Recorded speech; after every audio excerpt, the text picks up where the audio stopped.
Former President Trump telling Fox News Digital he believes President Biden will be the nominee for the Democrats, despite his performance at the debate, which brought calls from at least 5 major media outlets and the left for Biden to drop out of the race.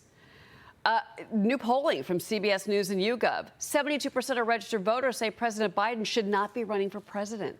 72% also say Biden does not have the mental and cognitive health to serve as president.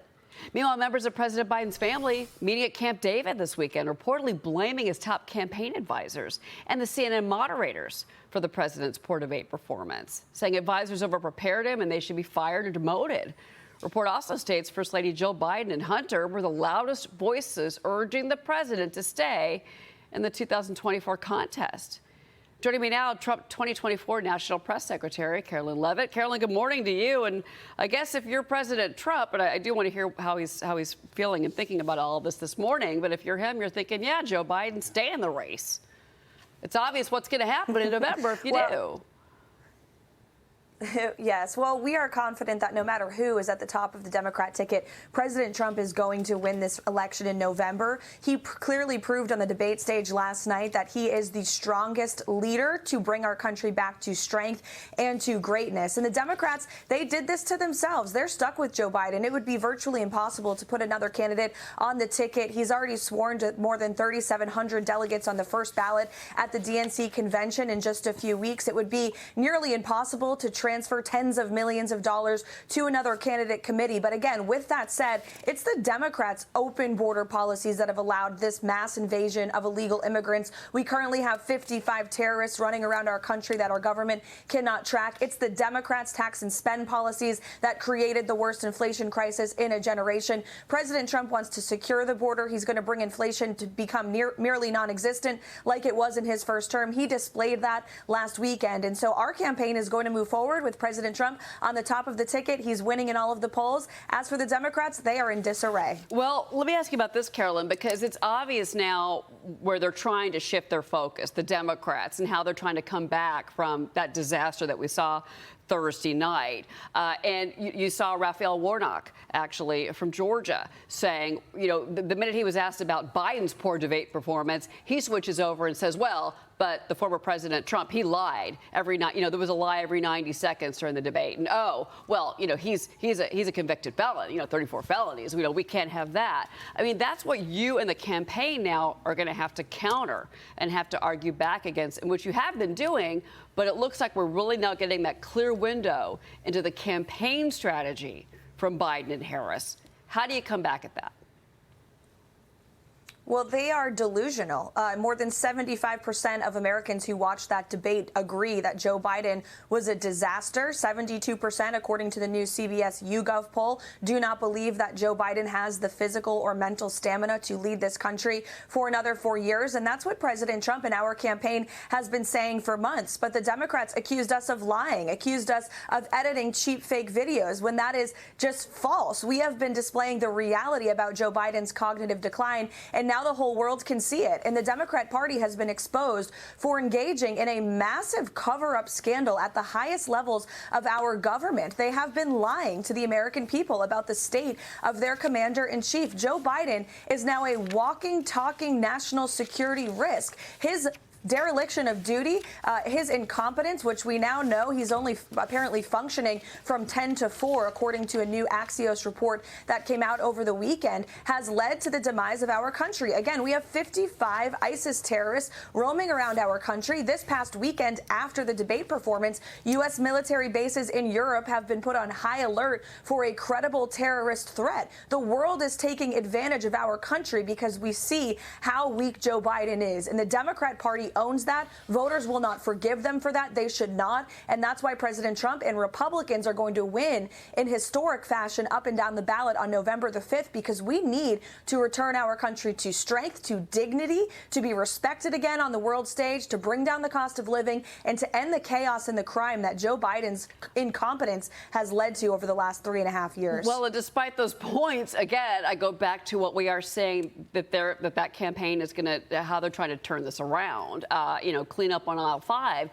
Even billionaire investor and CEO of Pershing Square, Bill Ackman, said he's no longer blaming Biden for refusing to step aside. He says it's Jill Biden's fault. And he posted this on X. Jill Biden becomes irrelevant the moment her husband is no longer president. No more Air Force One, no more glamorous life, no more White House dinners for dignitaries, no more being treated like a queen when traveling the world. I'm sorry to be harsh, but what has become entirely clear is that the First Lady values what is best for herself over her husband's health and the safety and security of the country at large. And then, this is brand new this morning, and I got to get your reaction to this. Look at this. Brand new in Vogue this morning, Jill Biden is on the cover. She's vowing not to give up on the 2024 race despite her husband's debate performance. Says he will, quote, always do what's best for the country. Got to get your reaction to that. But I want to be clear here is that she spoke, apparently, and this is in the New York Post, she spoke from Camp David over the weekend to the magazine. So it's clear that Joe Biden says, I'm not going anywhere. And that means he's not going anywhere. Well, what's best for the country is clearly not another 4 years of Joe Biden's disastrous presidency. The majority of the American public agree with that. Jill Biden doesn't, because I guess she doesn't want to be a loving wife and go take care of her husband in Delaware, which is what she should be doing. And I think the media, it's time for them to finally step up after they've been complicit in this cover-up by the Democrat Party over the last 4 years and ask really tough questions of Jill Biden and of the Biden family about what they know about our president's state. Clearly, Jill Biden obviously knows her husband better than anyone else in this country, in this world. And she, too, continues to lie to the American people. It really is shameful. She's been engaging in elder abuse, and she should be held accountable for that. Yeah, I've heard that in other circles as well. Over the weekend, President Biden claimed that he won more undecided voters than Trump during the debate because of his discussions about January 6th. But Republican leaders in both New York and New Jersey are saying they're more optimistic about Trump's chances in those states after the debate. And then you've got the Siena College poll that came out before last week's debate that had Trump trailing Biden by 8 points in New York. New Jersey's Republican Party sent out this e-fundraising blitz after the debate. They say the Garden State, it is now in play. And Maria pointed out, I just want to add this, Maria pointed out yesterday that former President Trump has been going to deep blue cities. He went to San Francisco, he was in the Bronx, he's in New Jersey, and he's getting these huge rallies. He's getting these mass crowds behind him. Are New York and New Jersey in play for Donald Trump? We certainly see that, and it's very exciting. In fact, a new poll over the weekend showed President Trump leading in the state of New Jersey. Of course, a couple of months ago, he held a massive rally in Wildwood with more than 100,000 people. It was the biggest event in New Jersey's political history. Our campaign is going to continue to move on offense into these deep blue, traditionally Democrat territories, because we are gaining ground there in New Jersey, in the Commonwealth of Virginia, where President Trump was over the weekend. He had a big rally there. It shows that we are currently tied in the polling, probably winning now. And we just announced 11 new offices that we're opening. We're also opening 8 offices in the state of Minnesota, another state Republicans haven't won in decades. But President Trump is making historic ground in all of these places because he has a winning message to uplift all Americans, regardless of how much money they make or what state they come from. And that's never been more clear after last Thursday's debate. News of day before you go, Karoline. I do want to get your comment on this real quick. The Supreme Court is set to rule today on former President Trump's immunity case. Now, the timing of this ruling could mean that the special counsel would be able to hold a trial before voters go to the polls.